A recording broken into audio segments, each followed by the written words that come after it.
Voltamos, ô glória, estamos aí de novo, juntos e misturados, amém? Amém, Eita, glória a Deus. Amém, salve Vitória. Nós estamos no segundo vídeo, um testemunho impactante da nossa missionária Alessandra, ô glória. E é um prazer estar gravando esse testemunho aqui, divulgar no YouTube, porque já está sendo, né? Mas será cada momento desse testemunho, cada capítulo desse testemunho, o testemunho vai ficar mais edificante, mais impactante, amém?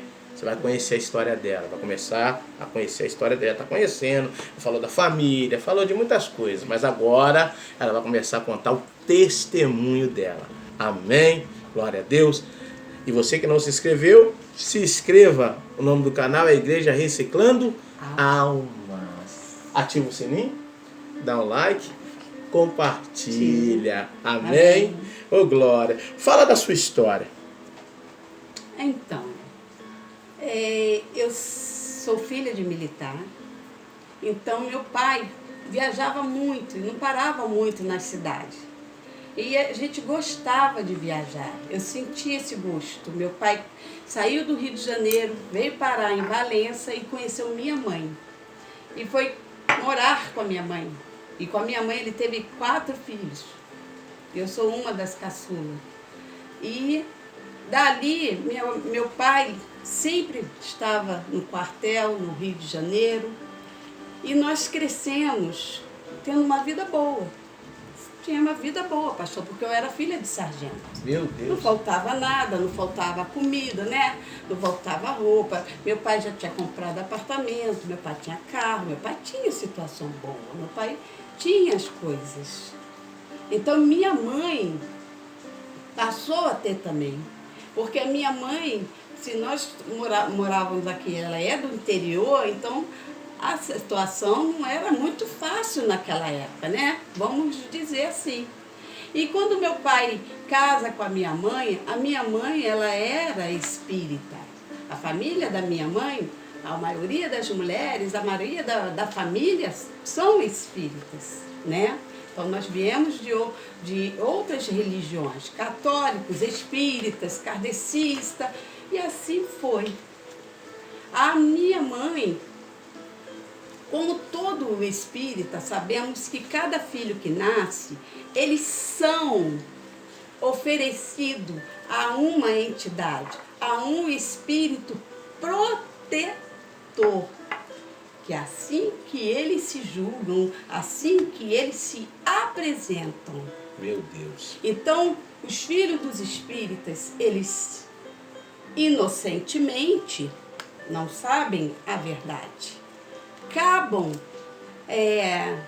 fazendo, né, pactos, né, consagrando os filhos para aqueles espíritos. E cada espírito passa a tomar posse de cada criança. Tipo, vamos dizer assim, essa aqui o caboclo vai cuidar dela. Esse aqui vai ser a preta velha. Essa aqui vai ser Iemanjá. É assim que funciona. Quem é espírita sabe disso. Por quê? Fomos criados no meio, né, do espiritismo. Por termos sangue de escravo, sabemos que todos os escravos, eles tinham as religiões dele. Eles tinham, né, a seita. Então, a maioria, sim, eles eram, né, espíritas. Porque achavam que aqueles espíritos protegiam eles. E assim também fomos nós. Só que depois a gente vai crescendo e vai vendo que não é aquilo. Meu Deus. Não é assim. Então, quando eu era criança, eu já via espíritos.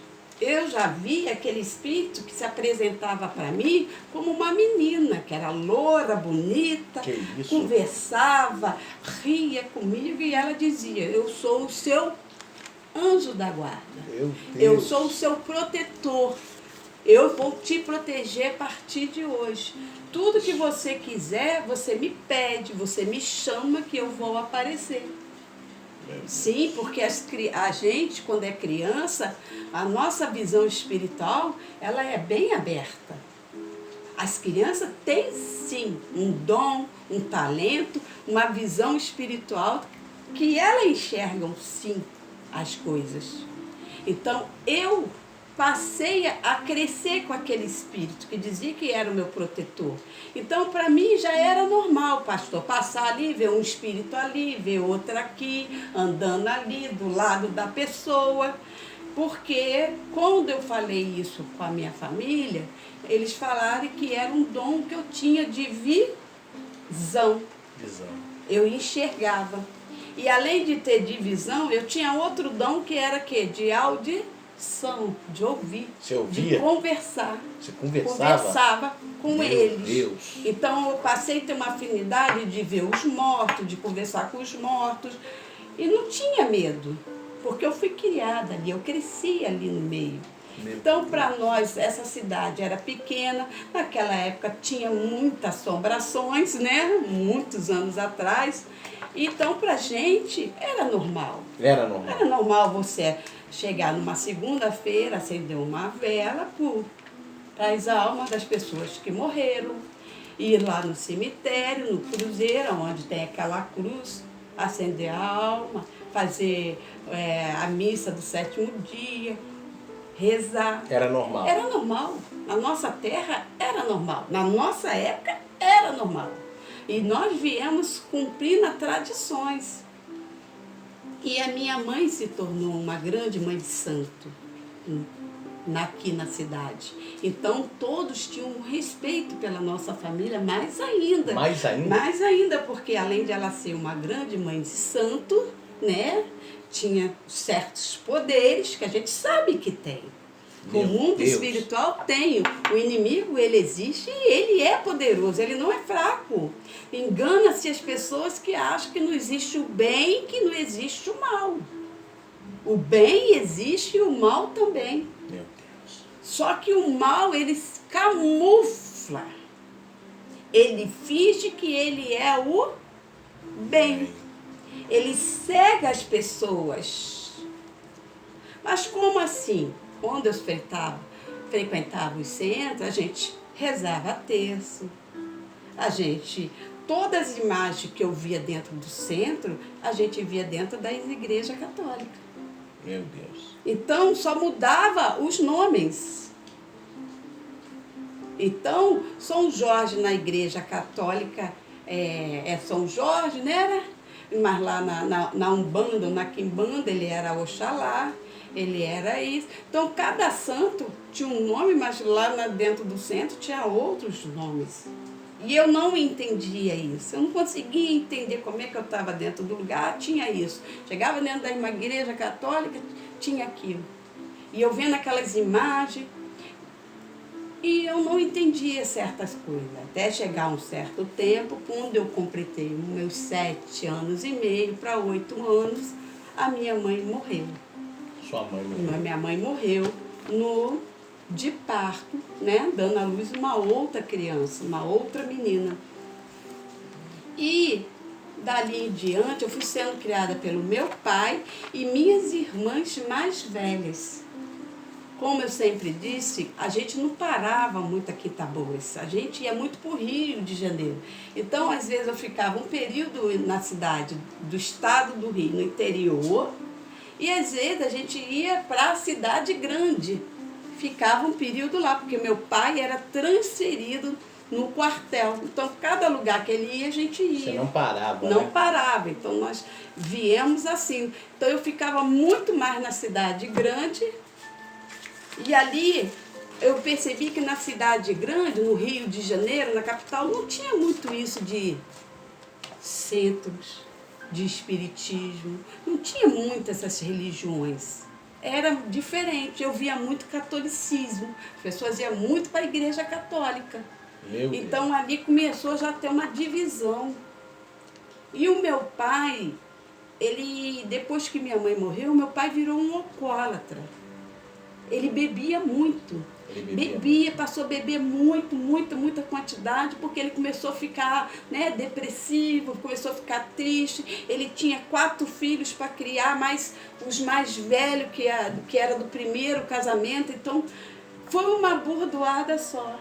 Foi uma burdoada só. Foi uma burdoada para ele. E ele não gostava muito pelo que eu sempre entendi, meu pai nunca gostou muito do espiritismo. Ele só tinha fé na santa dele, que era a Aparecida. Ele tinha a imagem e ali ele rezava como a mãe dele ensinou. Meu pai era de Belém do Pará. Meu Deus. E minha mãe era daqui de Taboas. Então, olha a diferença. Olha a diferença, hein? Olha como é que era. Meu Deus do céu, que mistura. Então, por isso que a raça misturada de Paraíba, de Ceará. Gente, que coisa linda, hein? Então, Deus uniu os dois e aí começou a história, A história. né? No próximo vídeo, então. Amém? Amém. Teremos continuação. Sim. Aleluia. A gente vai aqui, dá vontade de ouvindo mais, se deixar não fica 30, 40, 50, uma hora aqui, porque o negócio tá muito, mas tá muito lindo. Aí, tá vendo, gente? Amém. Igreja nas casas. É a igreja como você nunca viu. É a igreja na casa. É a igreja simples. É a igreja sem maquiagem. Mas é uma igreja de grandes testemunhos. Olha que história linda, amém? Gente, Guilherme, nós voltamos, né? E só Deus é poderoso para libertar e para fazer uma grande obra, como tem feito na vida dessa mulher, na família dela, Amém. na casa dela. Mas a seguir cenas do próximo capítulo, a vitória é nossa pelo sangue de Jesus. Jesus. Amém. Aleluia!